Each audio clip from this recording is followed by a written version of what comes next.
Amén, amén. Quiero llevarles por favor al segundo evangelio, el evangelio que lleva por nombre Marcos, el capítulo 2, evangelio según San Marcos, capítulo 2. Vamos a leer este pasaje muy conocido, pero yo creo que nos va a venir muy bien a todos. Como dicen los hermanos de Filadelfia, nos va a hacer mucho bien, Por lo menos eso es lo que hemos pedido al Señor y confiamos que así sea. En Marcos capítulo 2, a partir del versículo 1 en adelante, dice que Jesús entró otra vez en Capernaum. Capernaum, Cafer en hebreo significa pueblo, Naún es el lugar o es el nombre del profeta Naún. Así que Jesús utilizó durante algunos años de su ministerio el pueblo de Capernaum, el pueblo donde había nacido y se había criado el profeta Naún, como cuartel general. Y allí estando en Capernaum, después de algunos días, se oyó que estaba en casa. Lo más probable es que estuviera en casa de Simón Pedro, que vivía justamente allí también en esa ciudad. Y dice que inmediatamente se juntaron muchos, de manera que ya no cabían ni aún a la puerta. Les predicaba la palabra. Versículo 3 dice: entonces vinieron a él unos trayendo a un paralítico que era cargado por 4. Esta es una opinión personal, pero para cargar un paralítico no hace falta 4 personas, con 2 se puede llevar perfectamente. Probablemente el hombre llevaría tanto tiempo acostado que ya el hombre estaba un poquito ya pasado de peso, ¿no? Y entonces hacía falta 4 personas. Es una opinión personal, simplemente, no tiene mayor importancia. Como no podían acercarse a él a causa de la multitud, descubrieron el techo de donde estaba. Eran techos de paja, de hojas de palmera, de tierra, por lo tanto era muy fácil. Y haciendo una abertura bajaron el lecho en el que yacía el paralítico. Ahora comenzamos a ver cosas muy llamativas, muy interesantes. Versículo 5. Al ver Jesús la fe de ellos, ¿verdad que no habla de la fe del paralítico? En ningún momento. Habla de la fe de ellos, es decir, de los 4 que traían al paralítico, y me llama la atención que dice, al ver la fe. Luego el Señor puede ver la fe. Tal vez nosotros, seguramente no. Pero el Señor dice que cuando vio la fe de ellos, le dijo al paralítico: hijo, tus pecados te son perdonados. Estaban allí algunos de los escribas, los cuales cavilaban en sus corazones, como siempre. ¿Por qué habla este así? Blasfemias dice. ¿Quién puede perdonar pecados sino solo Dios? Conociendo luego Jesús en su espíritu que cavilaban de esta manera dentro de sí mismos, les dijo: ¿por qué caviláis así en vuestros corazones? ¿Qué es más fácil? ¿Decirle al paralítico, tus pecados te son perdonados?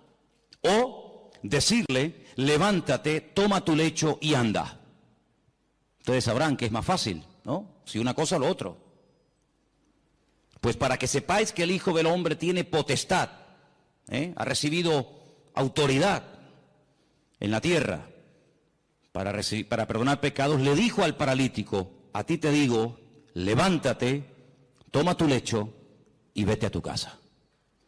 Entonces él se levantó enseguida y tomando su lecho salió delante de todos, de manera que todos se asombraron y glorificaron a Dios diciendo: nunca hemos visto tal cosa. ¿Cuántos dicen amén? Amén. Qué bueno. Seguramente este pasaje ustedes ya lo han oído en cantidad de ocasiones, lo han leído, lo han escuchado en sermones, etcétera, etcétera. Pero en esta tarde le vamos a dar un enfoque diferente. Porque para entender ciertas y determinadas cosas que Cristo hacía y decía, hay que hacer un esfuerzo y volver a su época. ¿Cómo pensaba la gente? ¿Qué estilo de vida llevaban? ¿Cuáles eran sus tradiciones, sus leyendas, sus costumbres? Y entonces vamos a entender mucho más lo que el Señor dice en este pasaje y lo que a continuación también hace. Primeramente vemos a 4 personas que no se desaniman ante los obstáculos, personas con una iniciativa tremenda, la fe que les motiva es imparable, y cuando llegan a la casa donde está el Señor predicando, al ver que no pueden entrar, no se derrumban, no se vienen abajo, no dicen, bueno, venimos otro día, hoy hay demasiada gente, es imposible llegar hasta donde está el maestro, mañana volvemos, sino todo lo contrario. Vemos que la fe nos motiva a seguir adelante, A pesar de los obstáculos, a pesar de las dificultades, la fe es el motor que mueve nuestra vida, nuestras acciones, nuestras palabras, nuestros pensamientos. Y esta gente sube a lo alto del terrado y dice la palabra de Dios, como hemos leído, que hacen un agujero en el techo y descienden a este hombre hasta llegar hasta donde está el Señor. Luego vemos que la fe es el ingrediente indispensable para que tú y yo no nos vengamos abajo en momentos de dificultades en la vida. La fe es el elemento indispensable y más que nunca en estos tiempos para que nuestra vida siga adelante y no se frene ante los obstáculos que van a aparecer sí o sí. Por eso una de las razones por las cuales el Señor nos dio la fe, no solamente es para que inicialmente le conociéramos y tuviéramos un encuentro y una experiencia personal con Él, sino que la fe también nos ayuda a mantenernos, no solamente a alcanzar la salvación a través de Cristo, de sus méritos, sino para que haya una vida de mantenimiento y de proceso y de acceso continuo a las bendiciones del Señor. Vemos que la fe no detuvo a esta gente, sino que la fe les ayuda a vencer obstáculos. Probablemente si no hubieran tenido fe hubieran dicho, vámonos, ¿qué hacemos aquí? Nunca nos va a atender, siempre está ocupado, siempre está rodeado de gente, incluso puede ser que hasta más necesitadas que nosotros. Sin embargo, la fe es algo maravilloso porque nos ayuda a vencer el desánimo, la indiferencia, la apatía, otro día vengo. Por eso es fundamental que la fe que tienes, la vives, la uses, para que cuando te vengan los obstáculos que te van a venir a lo largo de tu vida, de la índole que sea, tú puedas vencer cada uno de ellos y utilizar los problemas como una especie de plataforma o de trampolín para conocer las grandezas y las maravillas del Señor en tu vida. ¿Cuántos dicen amén? Ahora vamos a pasar a las primeras palabras que el Señor Jesucristo le dirige a este hombre. Pero antes de entrar en ellas, yo quiero recordarles que aquí el jueves yo hablé acerca de un pasaje que se encuentra en el Evangelio según San Lucas, creo recordar que era el capítulo 13, donde veíamos a una mujer, no podemos decir cristiana porque no sería el término correcto, pero el término que aparece ahí es hija de Abraham, es decir, era una creyente, ¿sí? No era una pagana, una idólatra, una que pasaba por la calle y entró a ver qué pasaba allí, sino era una mujer judía, una mujer que había sido criada en la ley de Moisés, en las costumbres del pueblo de Israel, y dice que durante 18 años había tenido que soportar, había tenido, digamos, entre comillas, que resignarse a la cruda realidad de que a pesar de su fidelidad a la sinagoga, a pesar de su conocimiento de la Escritura, dice la Escritura que ella no se podía enderezar de ninguna manera. El principal de la sinagoga aparentemente ni le prestaba atención. La religión de la época aparentemente no le había servido de nada. Ella oía y asistía a la sinagoga, pero entraba y salía durante 18 años y siempre estaba igual, y yo me atrevería a decir que hasta en algunos casos hasta peor. Sin embargo, dice la Biblia que ese día el Señor la vio. Y cuando la vio, la sacó de aquellas cortinas, de aquellas celosías, ¿verdad? Donde ya explicamos que se ponían las mujeres en aquella época y se siguen poniendo hasta el día de hoy. Y entonces dice algo increíble. Le dice, mujer, eres libre de tu enfermedad. Porque dice que tenía espíritu de... Y quiero aclarar, y ya lo aclaramos el jueves, que no tenía un demonio, no tenía un espíritu viviendo dentro de ella, sino que tenía una inclinación, tenía espíritu de enfermedad. Y el Señor tuvo que desatarla espiritualmente hablando. No estaba poseída, estaba atada espiritualmente hablando, que son dos cosas distintas. Y dice la Biblia, yo he hecho hoy en el mundo espiritual lo que ustedes hacen todos los días cuando desatan a vuestras bestias, a vuestros mulos, ovejas, camellos o lo que sea, y lo lleváis a beber y luego volvéis, y cuando lo traéis lo volvéis a atar. Luego lo mismo que vosotros hacéis en lo físico, yo lo acabo de hacer en lo espiritual en esta mujer. Y la evidencia de que ahora está desatada, la evidencia de que ahora es libre, es que se puede enderezar. Ella se enderezó y comenzó a glorificar al Señor. Y vimos el día jueves cómo hay ataduras espirituales que se manifiestan en, entre comillas, enfermedades o en deformidades o en problemas de tipo físico. Esta mujer no tenía problemas de artrosis, Esta mujer no tenía la columna torcida, no tenía una escoliosis. Esta mujer tenía un problema de tipo espiritual que se manifestaba y se podía ver, se hacía visible por una curvatura exagerada. Y dice Lucas, que es el médico, que bajo ninguna manera esta mujer se podía enderezar. Luego hay ataduras invisibles que se manifiestan de una forma visible. En este caso, lo que tenía por dentro se manifestaba por fuera. Pero en esta porción, en este capítulo que hemos leído, vamos a ver cómo una persona mentalmente puede estar también atada. En aquellos días, la filosofía de vida era la siguiente: enfermedad, persona enferma, significa que esa persona está en pecado. Porque si no estuviera cometiendo un pecado, la enfermedad no podría tener ningún lugar, ninguna cabida en la vida de esa persona. Fijaros hasta dónde se llegaba. Claro que antes de la caída del hombre, la enfermedad no existía. La enfermedad vino a consecuencia de la desobediencia, de la rebelión del hombre, pero no necesariamente toda persona creyente en la actualidad que está enferma necesariamente está cometiendo un pecado. Porque esa filosofía de vida lo único que trae es condenación. Y donde hay condenación, Dios no está, porque Dios nos libra de toda condenación. Por lo tanto, en aquellos tiempos, cuando una persona estaba sana, casi rayaba el orgullo, porque decía: estoy sano porque soy justo, porque diezmo, porque oro, porque ayuno, porque soy buena persona, pero no tanto porque Dios tiene misericordia de mi vida y me da salud, sino porque yo, por mis méritos, casi he llegado a merecerme la salud que tengo. Por el contrario, cuando una persona estaba enferma, automáticamente se le señalaba con el dedo y se decía: ¿ves? Este hombre tiene que estar cometiendo un pecado terrible en su vida y Dios está enfadado con él, y la forma de manifestar que está enfadado es mandándole una enfermedad. Ahora podéis entender el pasaje de Juan capítulo 9, lo habéis leído, ¿verdad? Donde dice la Biblia que los discípulos pasan por un camino y se encuentran a un hombre que es ciego. Y la pregunta que le hacen los discípulos al Señor, ¿cuál es? Señor, ¿quién pecó? ¿Este o sus padres para que este hombre haya nacido ciego? ¿Os dais cuenta cómo ellos toda enfermedad que la persona estuviera pasando en ese momento la relacionaban directamente, causa y efecto, con un pecado que la persona estaba cometiendo? Los rabinos decían en aquella época que hasta que todos los pecados de la persona no fueran perdonados, nunca podría ser libre de cualquier enfermedad que tuviera. Ahora, con esta información, volvamos al pasaje. El hombre lo descuelgan por el techo y cuando lo presentan delante del Señor, el Señor en ese momento, aunque lo pueda hacer y ahora lo veremos, en ese momento no dice: hijo, a ti te digo yo tus pecados. Eso no está diciendo el Señor. Eso es lo que muchas veces se ha dicho. Eso es lo que muchas veces se ha predicado, que en ese momento el Señor Jesucristo le está perdonando los pecados al hombre. Pero es que eso no dice la Escritura. Lo que la Escritura dice es lo siguiente: al ver Jesús la fe de ellos, versículo 5, le dijo al paralítico: hijo, que tus pecados ya han sido perdonados.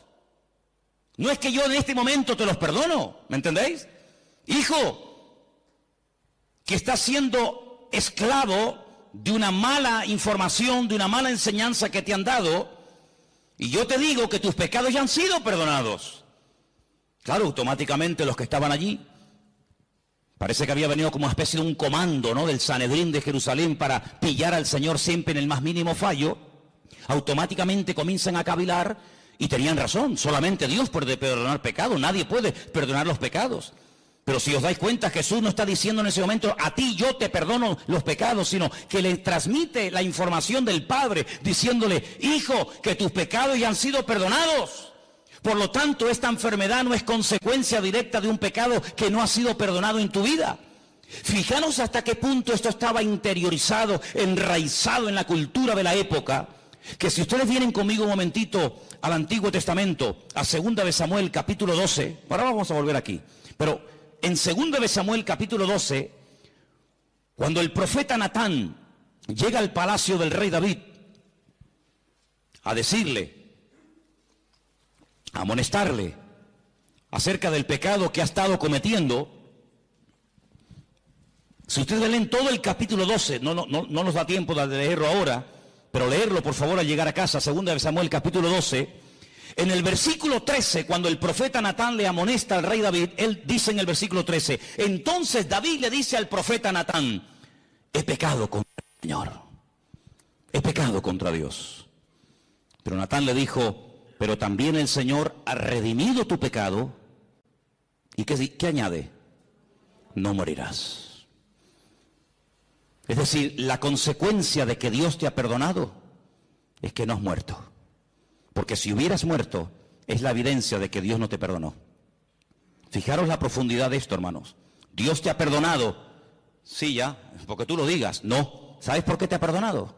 ¿Sabes por qué puedes estar plenamente convencido 100% de que Dios te ha perdonado a pesar de la que has liado? ¿Cuál? Que no morirás. Ay, amigo. Ahora cuando vamos al Nuevo Testamento y nos encontramos con esta historia que estamos analizando en esta tarde, nos encontramos que el Señor Jesucristo le dice a este pobre hombre, a este pobre paralítico, tus pecados han sido perdonados. Por lo tanto, no tienes que estar atado mentalmente. Aquella estaba atada espiritualmente. Este tiene ataduras mentales porque cree que su enfermedad es una consecuencia de un pecado que está cometiendo. Por lo tanto, el hombre ni siquiera se atreve a dirigirle ni una sola palabra al Señor. No le pide nada, ni clemencia, ni misericordia, ni nada. Porque la evidencia, según su mente, de que el Señor está enfadado conmigo, es que me tiene aquí postrado en esta cama, nada más lejos de la realidad. Mira, aquí tenemos un versículo que lo hemos citado millones de veces. Y el versículo es muy fácil muy fácil de entender. Conoceréis la verdad y la verdad os hará libres. Dele la vuelta al texto. En vez de creer en la verdad que trae libertad a tu vida, cree en una mentira y serás la persona más esclava y la persona más deprimida y la persona más amargada de todo el planeta Tierra. Porque así como la verdad liberta, la mentira esclaviza y ata. Este hombre estaba atado mentalmente. Claro, ¿qué rabino le iba a decir en su época? Tus pecados han sido perdonados. Pero si han sido perdonados, ¿por qué sigo enfermo? Bueno, ¿cuál es la evidencia? ¿Cuál es la evidencia? Porque claro, decirle, oye, que Dios es un Dios de perdón, es un Dios de misericordia, que tus pecados han sido perdonados, eso no cuesta nada. Por eso el Señor lanza la pregunta. Aquí hay un mensaje en dos direcciones. Primero hacia el paralítico y también hacia los escribas y fariseos que están allí cuestionando la credibilidad de dichas palabras. ¿Cómo se atreve este hombre a perdonar pecados? Es que no está perdonando pecados, está dando la información. Está trayendo consuelo y aliento y esperanza a un corazón que está creyendo en una mentira. Ahora eso hay que demostrarlo. Muy bien. Pues entonces ahora viene el momento de la verdad. Ahora lo que tienes que hacer es levantarte, toma tu lecho y sal de aquí caminando y será la evidencia visible, el botón de muestra que demostrará que efectivamente tus pecados son perdonados. El hombre toma su lecho, se levanta, se va y el texto termina diciendo que glorificaron a Dios, se quedaron asombrados y dicen nunca. Claro, nunca hemos visto tal cosa, porque nunca le habían enseñado eso. Tú tienes que comenzar a orar, a pedir y a declarar por fe en el nombre del Señor lo que a ti te gustaría ver en tu vida. El gran problema es que muchas veces nuestras palabras, hermanos, son un obstáculo para que la gloria del Señor y el poder de Dios se manifieste en nuestra vida. ¿Quieres ver bendición? Habla bendición. Siembra tomates si quieres cosechar tomates. ¿Quieres cosechar patatas? Pues no siembres tomates, tienes que cosechar patatas. Y en el sentido espiritual pasa exactamente lo mismo. ¿Quieres ver bendición en tu vida? Levántate por la mañana, el Señor es mi luz y mi salvación. ¿De quién temeré? Aunque un ejército acampe contra mí, no temerá mi corazón. El Señor está conmigo, Él es mi poderoso gigante, Él es mi pastor, Él me va a abrir puertas, Él me va a sanar, Él me va a bendecir. Y estamos sembrando fe y el que siembra fe, recoge fe. ¿Cuántos dicen amén? Por lo tanto, amados hermanos, tengamos mucho cuidado, no solamente con nuestras palabras, sino con nuestras actitudes y también, como no, con nuestros pensamientos. Porque mucha gente en aquellos tiempos era personas atadas, mental, física y espiritualmente, porque habían creído en las mentiras que muchas veces los hombres habían enseñado y se habían arraigado de tal manera en la forma de vida, en la cultura de la época, que la gente era esclava, no porque Dios estaba enfadado con ellos, sino porque ellos mismos se habían atado al creer en mentiras. ¿Habéis prestado atención a la lectura de esta tarde? ¿Sí o no? Jesús se va a otra población, a Nazaret. Coge el pergamino, el rollo del profeta Isaías. ¿Y qué dice? Yo he venido, ¿para qué? Para darle vista a los ciegos. Yo he venido a sanar y a curar a los quebrantados de corazón, a traer libertad a los oprimidos. En otras palabras, a traer esperanza, que ya bastante condenación y bastante amargura tenéis encima. Sin embargo, el Señor vino a darnos libertad de todas nuestras miserias, de todas nuestras pobrezas y de todos nuestros pecados. No es que el Señor anule la ley del Antiguo Testamento, pero el Señor viene a ofrecer la imagen de la misericordia del Señor, que nadie la estaba dando en aquellos tiempos. ¿Os acordáis cuando el Señor le habla tremendamente duro a los escribas y fariseos en Mateo capítulo 23? Si diezmáis esto, diezmáis lo otro, oráis, recorréis tierra y mar para ganar un prosélito y hacéis, pero os habéis olvidado de lo más importante, misericordia quiero y no sacrificio.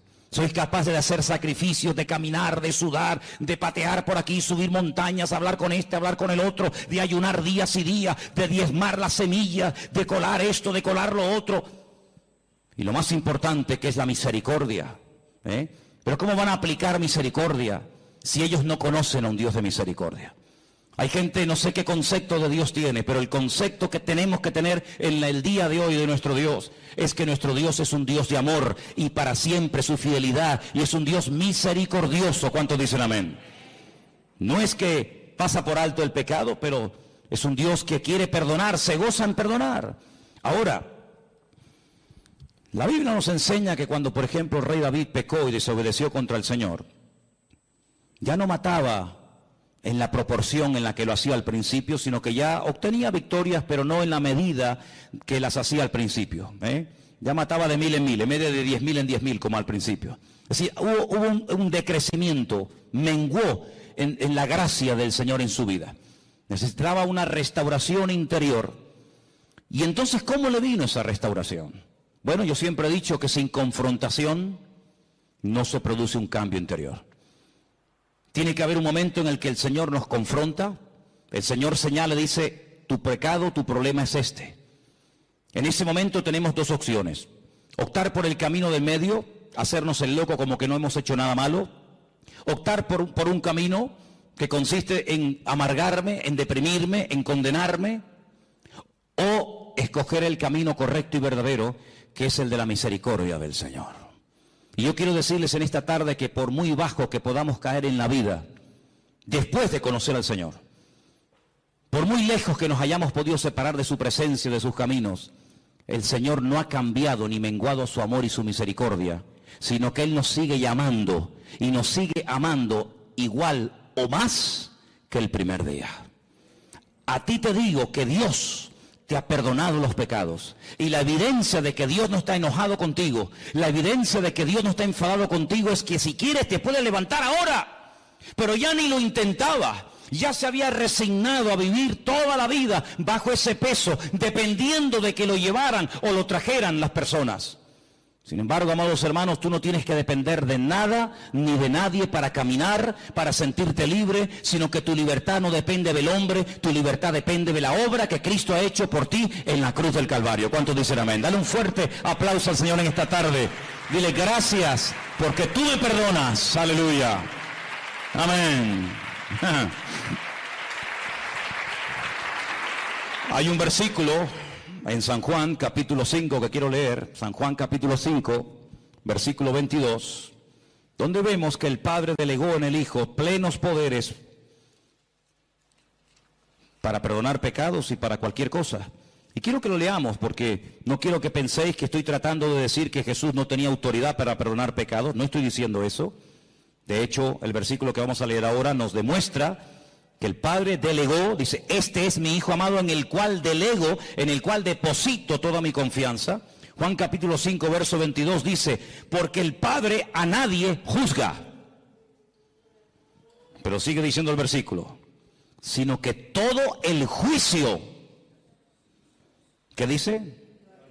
Se lo dio al Hijo. Es decir, que a través del Hijo Dios imparte justicia y a través del Hijo Dios imparte misericordia. ¿Os acordáis cuando el Señor estaba un día y de repente lo rodearon un montón de religiosos que estaban dispuestos a apedrear, a lapidar públicamente a una mujer que dice que había sido sorprendida en el mismo acto? Que es curioso, porque si la habían sorprendido en el mismo acto, ¿dónde estaba el otro? Curioso que nada más traen a uno. Y le dijeron, nuestra ley, como dándole lecciones de moral al Señor, como enseñándole cosas que él ignoraba, nuestra ley dice que tenemos que tomar medidas radicales ante este tipo de pecados, y nuestra ley dice que hay que matar a pedradas a semejantes personas. Y el Señor dice, muy bien, perfecto, yo conozco esa ley, si la di yo, si yo la di. El problema es que para poder ejecutar esa ley, uno tiene que estar limpio y libre de pecado. Ahora, si tú crees que estás libre de pecado para poder matar a pedradas a una persona, pues coge la piedra y tírala. No sabemos lo que el Señor escribió en tierra. Algún día lo sabremos, ¿no? ¿No te parece? Por lo menos yo se lo pienso preguntar. La cuestión está en que dice la Biblia que desde el más grande hasta el más pequeño todos salieron corriendo y ninguno se quedó. Perdón, sí se quedó uno. Se quedó el único que podía tirar una piedra y una y 20 contra ella, ¿sí o no? Porque él nunca había pecado, luego era el único que podía decir, bueno, nadie te va a apedrear, pero yo sí, porque yo no he pecado, yo soy justo, yo soy limpio y sin mancha. Sin embargo, ¿qué le dice? Yo tampoco te condeno. Vete y no peques más. Es impresionante, ¿verdad? Ese es nuestro Dios. Hablar yo del perdón de Dios en esta tarde, no digo que sea perder el tiempo, pero es algo que tenemos todos tan claro, ¿sí o no? Gloria a Dios por el perdón de Dios. Gloria al Señor que vemos que perdona al ladrón en la cruz sin haber hecho ningún mérito para ser perdonado. Gloria a Dios que perdona a la mujer adúltera que según la ley de la Torá de Moisés merecía la muerte. Gloria a Dios que perdonó a Pedro a pesar de que le le traicionó o le negó. Ponle el adjetivo que quieras. Gloria a Dios que no hay pecado que Dios no pueda perdonar. Hablar del perdón de Dios, hermano, para nosotros no es una predicación, es una realidad. Es algo que hemos experimentado. Todos los que estamos aquí, o la inmensa mayoría, sabemos que el Señor, tanto antes como después de haberle conocido, nos ha tenido que perdonar muchas veces, ¿sí o no? Porque claro, siempre cuando hablamos de perdón y de misericordia, parece que tenemos que volver a nuestra vida anterior a conocerla al Señor. No, yo no hablo de esa, yo hablo después de haberle conocido. O es que después de haberle conocido no hemos roto nada. Es que después de haberle conocido no hemos caído, tropezado y pecado. ¿Hay alguno aquí así? Porque antes pecábamos por ignorancia, pero ya después de conocerla a Él, pecamos sabiendo que a nuestro Dios le ofendía el pecado y lo hemos hecho igualmente. Y el Señor nos ha perdonado. Y la evidencia de que nos ha perdonado es que estamos vivos. Pero yo no quiero hablar del perdón de Dios, porque ya lo sabéis. Yo quiero hablar acerca de si ahora nosotros vamos a perdonar nuestras ofensas a aquellos que nos han hecho daño. Hay muchas formas de matar a una persona. Dicen que en algunas tribus se ha practicado y se practica en la actualidad algo que se llama el ostracismo. El ostracismo consiste en no dirigirle la palabra a una persona. En una tribu, cuando alguien cometía un delito, un pecado, un error contra la tribu, pues lo dejaban vivir en la tribu, pero nadie podía hablarle, nadie podía saludarlo. No había ningún contacto físico, ni palabras, ni conversaciones, ni buenos días, ni buenas tardes, ni nada, ni por ahí te pudras. Cuenta la historia, hay muchos casos en la historia de personas que morían de pena, de tristeza. Incluso cuentan algunos casos en algunas tribus que la gente iba y se despeñaba, se lanzaba, optaba por el suicidio, porque era tan grande la carga continua y permanente. Y encima te lo recordaban cada 10 minutos o cada 5 minutos que la gente optaba por quitarse la vida. Cuando vamos al Nuevo Testamento encontramos la famosa oración modelo del Padre Nuestro, que en cierta medida, si conocéis lo que era el año de jubileo, está basado en eso. Cada 7 años y luego cada 50 años se tenían que perdonar las deudas. Conocéis, ¿verdad? Algunos dicen, algunos historiadores, algunos expertos en escritura, dicen que el Señor Jesucristo, cuando leyó la escritura en Nazaret, que se leyó esta tarde aquí, Estaban celebrando el año de jubileo, pero ya nadie ponía en práctica lo de dar libertad a los cautivos, que era dar libertad a los esclavos, perdonar las deudas, devolver las tierras a sus dueños originales. Pero ¿qué dice el Padre nuestro? Perdónanos como nosotros también perdonamos a nuestros deudores. Es decir, lo mismo que hemos recibido es lo mismo que tenemos que devolver. El Señor da una parábola diciendo, había un hombre que le debía una fortuna a otro hombre que jamás le había podido pagar, ni le iba a pagar en el futuro. Y todo fue perdonado en un instante porque él pidió misericordia, él pidió clemencia y le perdonaron todo. Y este mismo hombre, con ese perdón, con ese alivio de no deberle nada a nadie, sale a la calle y se encuentra con uno y lo agarra por el cuello y le obliga a que le pague una deuda insignificante. Y el Señor, que le perdonó la gran deuda, le dice, ¿cómo es posible que hayas sido tan mezquino? ¿Cómo es posible que seas tan duro cuando tú me debías mucho más a mí y yo te perdoné todo? ¿No debías tú salir y hacer exactamente lo mismo? Es decir, hermano, aquí recibimos misericordia, ¿pero para qué? ¿Para sentirnos bien y dormir tranquilos y seguir la vida? No, no solamente para eso, sino que recibimos misericordia para que podamos dar y hacer misericordia al que nos ha ofendido. Porque ¿qué es misericordia? Hablando de todo un poco. ¿Qué es misericordia? Habrá que definir el término para saber de qué estamos hablando. Misericordia, así claramente, es tratar a una persona mejor de lo que se merece. Ni más ni menos. La Biblia dice, si saludáis a los que os saludan, ¿qué recompensa tendréis? Si amáis a los que os aman, ahí no hay nada, digamos, de extraordinario. El Señor viene y en el Nuevo Testamento, con el nuevo pacto, con la irrupción de su persona en el reino, con el reino de Dios, ¿qué nos enseña? A ir más allá de la letra, a ir más allá de la obligación moral, de decir, bueno, he hecho esto, punto, no, a ir hasta la segunda milla. Señor, ¿y cuántas veces perdona? A ver, porque habrá un límite en todo esto, ¿no? O tengo que estar siempre perdonando, como si yo fuera un tonto. Y el Señor, ¿qué le dijo? Como diciendo, un número infinitamente de veces. Imaginemos por un instante que Dios a nosotros nos va a perdonar un número determinado de veces. 30 veces, 40, 50, pon el número que quieras. Al llegar a ese número, toda ofensa, todo pecado, toda caída, todo tropiezo, todo mal pensamiento, toda mala palabra, toda mala acción no puede quedar perdonado porque ya ha llegado el cupo, ya has completado el cupo. ¿Se imaginan lo terrible que tendría que ser vivir la vida cristiana con esa presión, con esa amargura como este hombre? Qué alivio tan grande cuando el Señor le dijo a este hombre que tus pecados ya han sido perdonados, que no tiene que estar bajo esa condenación, que Dios perdona. Y además tengo una noticia buenísima para todos nosotros. Que el único que en esta vida perdona y además olvida es nuestro Dios. ¡Wow! Perdona y olvida. Nosotros no podemos olvidar, pero sí podemos hacer de la herida un punto fuerte y aprender que en la herida, cuando el soldado cae y es restablecido, el soldado se levanta con mayor fuerza porque ha visto en su vida la mano y el perdón de Dios. ¿Y saben quién es la persona que más ama? Según la Biblia, la persona que más perdona. Dice, al que mucho ama, mucho se le perdona. Al que poco ama, poco perdonador es. Es decir, que la esencia de Dios es un Dios de perdón. Me preguntaba yo en estos días, en esas conversaciones que tengo yo conmigo mismo, cuando voy por la casa, y os he dicho en estos días que si me veis hablando solo, no es que esté loco, sino que yo hablo mucho solo.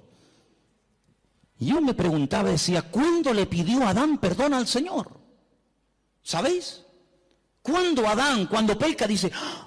Hemos pecado. Eva, ¿qué hemos hecho? La hemos liado. Hemos desobedecido al Señor, le hemos fallado, hemos pecado.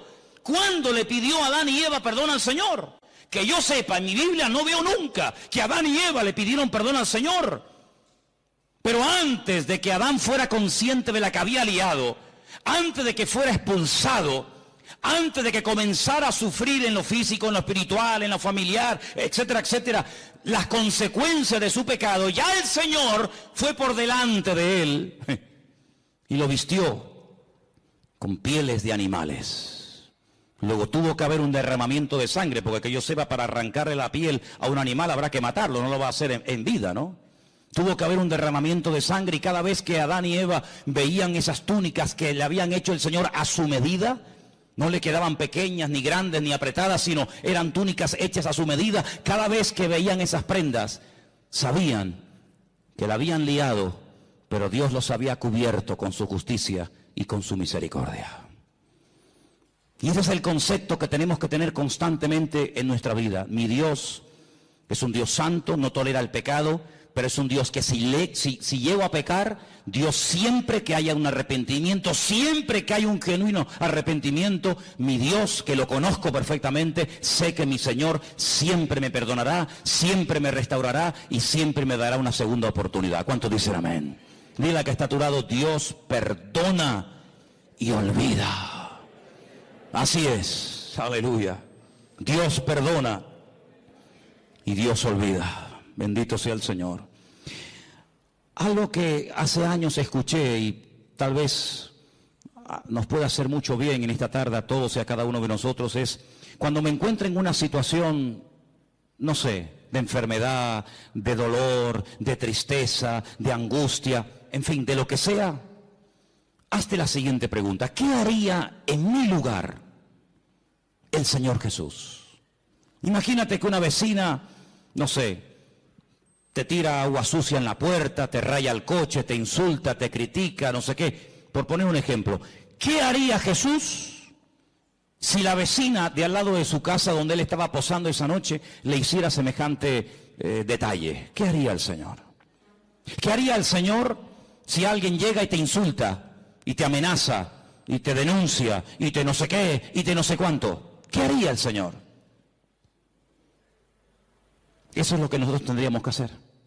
Ni más ni menos. Exactamente lo mismo que haría el Señor. Es interesante notar que cuando el Señor Jesucristo resucitó, la Biblia nos da una lista muy detallada de las personas, lugares que fue a visitar después de su resurrección. A una de las personas que específicamente fue para encontrarse con él, para restaurarlo, ¿sabéis de quién hablo, verdad? Del apóstol Pedro. Id y decirle a mis discípulos y a Pedro. Y el Señor Jesucristo se va desde Jerusalén, lugar donde había sido muerto, crucificado y resucitado.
Recorre prácticamente todo el país y se va justo al mar de Galilea, donde allí estaba Pedro, volviendo otra vez a las andadas, volviendo otra vez a la pesca, contagiando con su desánimo y con su decisión a otros discípulos para volver a la pesca, cuando tenían que tener clarísimo que ya por ahí no iban los tiros, pero allí se va el Señor. Y el Señor se entrevista con Pedro, y el Señor restaura a Pedro, y el Señor le vuelve a decir algo tremendo, que a lo mejor tú y yo nunca le diríamos a nadie: pues apacienta mis corderos. Y alguien podía objetar y decir: pero Señor, pero si cuando te vio hacer milagros, cuando te vio caminar por encima de las aguas, cuando te vio multiplicar panes y peces, la lió y dijo que no te conocía, ahora que te vas, le vas a delegar a él la responsabilidad, y como a uno de nosotros, de atender ovejas, de atender gente nueva, de pastorear iglesia, de difundir el evangelio. Pero Señor, ¿no te das cuenta que de este hombre nadie se puede fiar? Que ya la lió una vez, y si la lió una vez, ¿quién nos asegura que no vuelva a hacerlo? Bueno, tenemos un pasaje tremendo para que veáis la reacción del Señor y la reacción del hombre ante un pasaje o una circunstancia parecida. Dice la Biblia que hubo un desacuerdo terrible entre Pablo y Bernabé. ¿Por qué? Porque dice que Marcos en el primer viaje misionero los había abandonado, ¿sí o no? Y llega el momento de celebrar el segundo viaje misionero. Y Bernabé dice, bueno, pues vamos otra vez juntos. Marcos, yo, Bernabé, y tú, Pablo, y Pablo dice, bajo ningún concepto, de ninguna manera. ¿Pero por qué? Porque este hombre nos abandonó en el primer viaje, ¿no te acuerdas? Que cuando se pusieron las cosas difíciles y cuando hubo problemas, cogió y se mandó a mudar y nos dejó tirados. Y Bernabé le habrá dicho, bueno, pero es verdad, tienes razón, yo estaba allí, yo sé lo que estás diciendo, pero vamos a darle una segunda oportunidad al chico. Ya ha crecido, ya ha madurado, ha pasado un tiempo, capaz que el hombre se ha arrepentido, ha recapacitado, se ha dado cuenta de que así no se puede ir por la vida. Ahora sí, ahora no, ahora cuenta conmigo, ahora no estoy para nadie. Y Pablo dice, bajo ningún concepto. Y dice que hubo tal desacuerdo entre estos dos grandes hombres de Dios, Bernabé y Pablo, que dice la palabra que Pablo se fue por tierra con Silas y se fue Bernabé por mar a la isla de Chipre, de la cual era, con Marcos. Así actúan los hombres, así actuamos los seres humanos. Como dicen algunos, el que la hace la paga, ¿verdad? Ni perdono ni olvido, dicen otros. Terrible. Sin embargo, el Señor Jesucristo llega a Galilea y podía haberse reunido con Juan, con Santiago, con Tomás, con Felipe, etcétera, y decir, bueno, Pedro, tú me dijiste que no me conocías, tú blasfemaste, tú dijiste que no querías saber nada de mí, por lo tanto, déjanos en paz, vete con los tuyos, que yo tengo a mi gremio. No, yo quiero volver a incorporarte, yo quiero volver a integrarte y quiero volver a confiar en ti. De hecho, te lo digo, apacienta mis corderos, apacienta mis ovejas. Y ese es nuestro Dios, ese es nuestro Señor Jesucristo, ese es nuestro Dios, un Dios de misericordia, un Dios que nos ha perdonado, pero no para que, como dije antes, podamos dormir tranquilos y decir, ay, qué bueno, ya mis pecados están todos perdonados. No, no solamente para eso, sino para enseñarte un modelo, para enseñarte un nuevo estilo de vida y para decirte lo que has aprendido y recibido es exactamente lo mismo que tienes que enseñar y transmitir a toda persona que a lo largo de la vida te ofendan. Porque dicho sea de paso, cuando alguien te ofende es porque Dios le permitió que te ofendiera. Algunos dirán, ¿cómo? No lo he entendido. Te lo voy a explicar para que lo entiendas. Cuando el rey David huía de Jerusalén porque su propio hijo Absalón, al que amaba con locura, fíjate cómo lo amaba, que viola a una de sus hijas. Sí, le quita el habla durante un tiempo, pero en el fondo David amaba con locura a su hijo Absalón. No hacía honor a su nombre, Padre Shalom, paz, el Padre de paz, y era un guerrero, era un traidor terrible. Un hombre que dice que se paraba en las puertas de Jerusalén y cuando alguien venía a consultar, a pedirle consulta o consejo al rey, dice que él robaba el corazón del pueblo. Ay, si yo fuera rey, ay, si me nombraran rey, mi padre siempre está liado, siempre está ocupado, yo le trataría con benevolencia. Un ladrón de corazones, terrible. La palabra del Señor nos enseña que quería matar a su propio padre. ¿Qué hace David? Sí, van a ir al campo a buscarlo, van a ir a por él, pero por favor, tener misericordia de mi hijo, ¿eh? No me le hagáis daño, no me lo matéis. No le hicieron caso, todos sabemos, ¿verdad? El resto de la historia. Pero cuando David salía huyendo descalzo y llorando, subiendo la cuesta del Monte de los Olivos, como dice en el Antiguo Testamento, dice que le salió en el camino un hombre tirándole piedras, escupiéndole, maldiciéndole. Hombre sanguinario, eso te pasa porque has derramado sangre inocente. Y le está recordando ¿qué? Le está recordando la muerte de Urías. No es que mató al gigante Goliat, ese día lo aplaudieron, pero le están echando en cara todos los pecados que había cometido. Qué crueles somos, Cuando queremos ser buenos, somos los más buenos del mundo. Cuando queremos ser crueles, rebuscamos en el cajón de la basura para justificar nuestras miserias. Como le decía un día el Señor a Job, ¿me vas a condenar a mí para justificarte tú? Es increíble, ¿verdad? Cuando queremos justificarnos y salir por la vida de bueno, buscamos todas las miserias de todo el mundo. Y mira fulano, y mira lo que hizo, y mira lo que dijo, y mira lo que Y el Señor dice, todo lo que te hagan a ti son pajitas, pero todo lo que tú tienes son vigas dentro de tu propio ojo, querido. Y dice la Biblia que cuando aquel hombre comenzó a maldecir, a tirar piedras contra el rey David, un soldado le dijo, mi señor, ¿me das permiso para que vaya y arremeta contra ese hombre y lo mate y lo deje seco en el sitio? Y le dijo, no levantes la mano contra él, porque si me está hoy maldiciendo y me está tirando piedras y se está portando así de mal conmigo, es porque mi Dios se lo ha permitido. Porque mi Dios es el que somete a los enemigos más grandes y poderosos que yo bajo la planta de mis pies. Pero la Biblia dice que hay tiempos en la vida para reír. Cuando sea tiempo de reír, mátate de la risa, disfruta, pero cuando sea tiempo de llorar no quieras reír, porque si es tiempo de llorar, como dice la Biblia, llora todo lo que puede, porque por cada lágrima que salga de tu corazón, el Señor trae una restauración y trae algo nuevo, una bendición nueva para tu vida. Así que si hoy es tiempo de humillación, hoy es tiempo de huir, hoy es tiempo de sufrir, de llorar, ¡gloria a Dios! Y llegó el momento cuando David volvió, y ese mismo que se le había aparecido en el camino para matarlo, para humillarlo, fue el primero que fue a darle la bienvenida diciendo: Rey David, perdóname, lo siento, se me fue la olla, no sé lo que me pasó aquel día. Y David le dice: tranquilo, no te preocupes, venga, vete para casa, que aquí no ha pasado nada. ¿Te das cuenta, hermano? Esto no es fácil, esto no se aprende tocando un botón ni leyendo un libro. Cherish every moment, every day. For your love has lit my path in everywhere.